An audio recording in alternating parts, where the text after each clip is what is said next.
बताया है कि इल्म क्या चीज है। मदरसा ने ही सारी दुनिया को बताया है कि रिसर्च क्या है। मदरसा ने बताया है कंटेम्पलेशन क्या है। मदरसे ने बताया है शोध क्या है। मदरसे ने बताया है चिंतन क्या है। हमारे बच्चे भी गौर से सुने मेरी बात।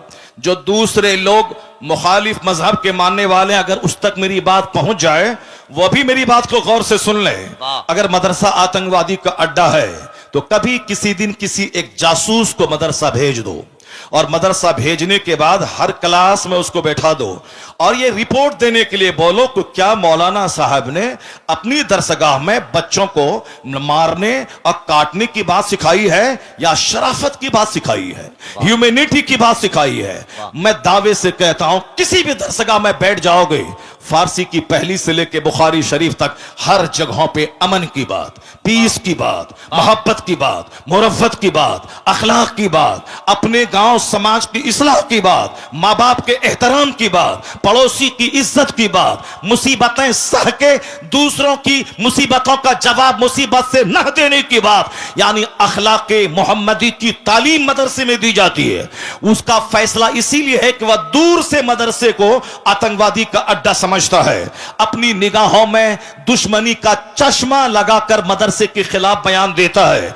कभी उन्होंने रिपोर्टिंग नहीं कराई कि मदरसे में पढ़ाई क्या होती है, मदरसे में दरसगाह में सिखाया क्या जाता है। सिर्फ दूर से कहना कि साहब वहां आतंकवादी पैदा किए जाते हैं। यह नफरत करने वालों की बोली है, हकीकत जानने वालों की बोली नहीं है। जिस तरह भी नफरत का माहौल हिंदुस्तान में फैला है, कोई भी आदमी खड़ा हो जाए और कोर्ट में साहब याचिका दर्ज कर दे कि इस मस्जिद में लग रहा है कि अंदर में कोई मूर्ति छुपी हुई है या कोई मंदिर रहा होगा, तो अब कोर्ट वाला भी केस एक्सेप्ट कर लेता है। और जहां 10-10 साल से साहब केस पड़े हुए हैं, उसकी कोई नोटिस नहीं ली जा रही है, और यहां 10 मिनट के अंदर में सुनवाई भी होती है, और फौरन साहब एक कमेटी का गठन भी होता है, और फौरन सर्वे करने वाला वहां पहुंच भी जाता है, और फिर उसकी रिपोर्ट भी दिया जाता है। किस कदर नियतों की खराबी है कि दूर से साहब वो एक खास मखसूस बिरादरी को टॉर्चर करने के लिए इस तरह के प्लान बना रहा है। हिम्मत इतनी बढ़ी कि अब हिंदुस्तान के राजा की बारगाह में पहुंच गया,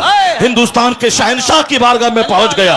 800 बरस से जो पूरे हिंदुस्तान की रखवाली कर रहा हो, कब्र में रह के पूरे हिंदुस्तान की संप्रभुता को बचा रहा हो, हिंदुस्तान के मुसलमानों से ज्यादा हिंदुओं की अकीदत का मरकज बना हुआ हो। मुसलमान जाते हैं 60 लाख तो 40 लाख तो 60 लाख गैर मुस्लिम वहां जाते हैं। उनको वहां बेटा मिलता है, बेटी मिलते, न जाने क्या क्या मिलता है। हर जब भी जाए हर वक्त साहब सिखों, हिंदुओं और दूसरे तमाम मज़ाहिब के मानने वाले को दुनिया ढेर चाहिए, इसलिए वो वहां भीड़ लगाए रहते हैं। मुसलमानों को जन्नत चाहिए, इसीलिए मस्जिदों में भीड़ रहती है, और उनको सिर्फ दुनिया गाड़ी चाहिए, इसलिए दरगाहों पे वो भीड़ लगा के रहते हैं। 800 साल जो एक मुस्तनद ऑथेंटिक दरगाह है, उस दरगाह के खिलाफ पिटीशन दर्ज होता है, और साहब कोर्ट वाले उसको एक्सेप्ट करके सुनवाई की तारीख तय कर देते हैं। अब तो हम लोग खामोश हैं, खामोश रहेंगे, देखते हैं जो बादशाह के ऊंट को बैठाने वाला अब इनकी शरारत पे कैसे पहरा लगता है।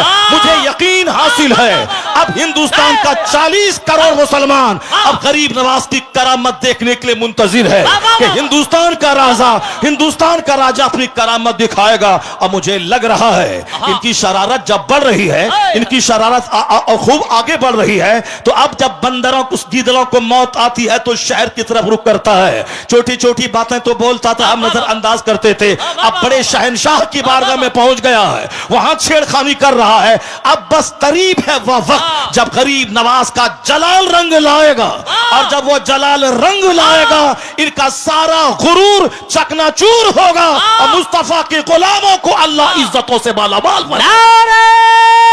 तकबीर, नारे रिसालत, मसलके आला हजरत, मजहबे इस्लाम, हजरत हबीबुल्लाह फैजी साहेब किबला, हजरत शहनवाज हसन साहेब किबला, अल्लामा डॉक्टर शहरयार रजा साहेब किबला कादरी।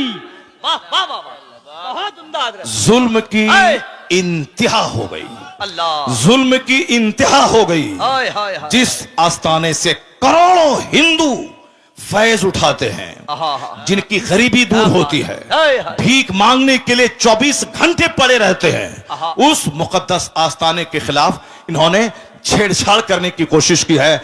अभी भी वक्त है कि जाके बाबा की बारगाह में चले जाओ, अपना पिटीशन कोर्ट से वापस ले लो और बाबा की चौखट पे जाके बोलो, बाबा क्षमा कर दीजिए, हमसे गलती हो क्या बात गई। है? वरना वाह। याद रखना, वाह। जो अना सागर को एक कूजे में ला सकते हैं, वाह, वाह, याद वाह। रखना, ऐ। जो बादशाह के ऊंट को बैठा सकते हैं, तो फिर जब वो जलाल में आ गए तो हुकूमत का सत्यानाश हो जाएगा। फिर वही होगा जो सारी दुनिया देखने का मुंतजिर है।